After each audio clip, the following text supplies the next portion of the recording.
Hi there, my name is Liam, and today I'll be talking to you about a topic that's very near and dear to my heart. But before we get to that, I feel it is necessary to address a certain topic that relates to the one I'm about to cover, and that is discontinuity editing. When discontinuity editing is applied, the filmmaker will deliberately use an arrangement of shots that seem out of place or confusing relative to a traditional narrative.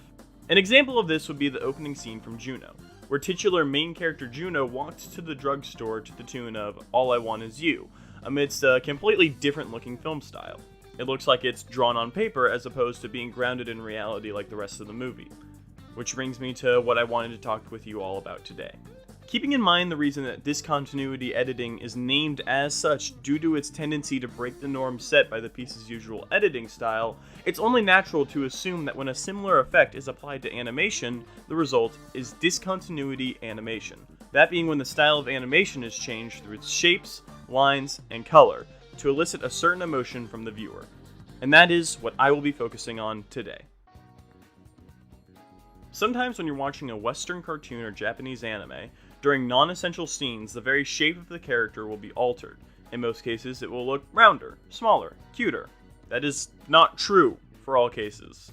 In any case, shapes are changed to emphasize something, and thus emphasize the reaction the viewer gets when they see it. This applies to their face, head, or whole body. An example of this would be this scene from Full Metal Alchemist Brotherhood, where Edward Elric's height is mocked, and his reaction to being mocked is emphasized through the overdramatic changing of shapes. As a viewer, you are now led to believe that Edward's height is something that bugs him, but not to a degree that it should currently concern the viewer. These scenes serve a secondary purpose of just being cute, or funny, or creepy. They let you see a less serious side to the character, and thus get more enveloped into them. Other times, when the going gets tough and the character is forced into a position where they need to give it their all, you'll likely see much rougher, thicker lines. This type of discontinuity animation is often employed so that the viewer gets a sense of true passion from the character whose lines have been altered. Humanity's last hope delivering the final blow to its greatest threat. A young hero jumping into a rush of attacks to protect his mentor. Or a boy accepting the death of his brother and promising to live on and fight as a testament to his will. The lines reflect the character's heart. Raw, passionate.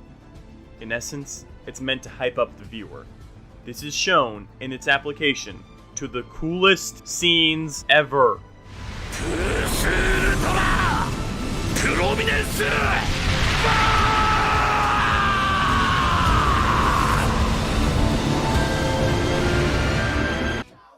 Seeing color change in animation is rarer than seeing shape or line changes, and that's for good reason.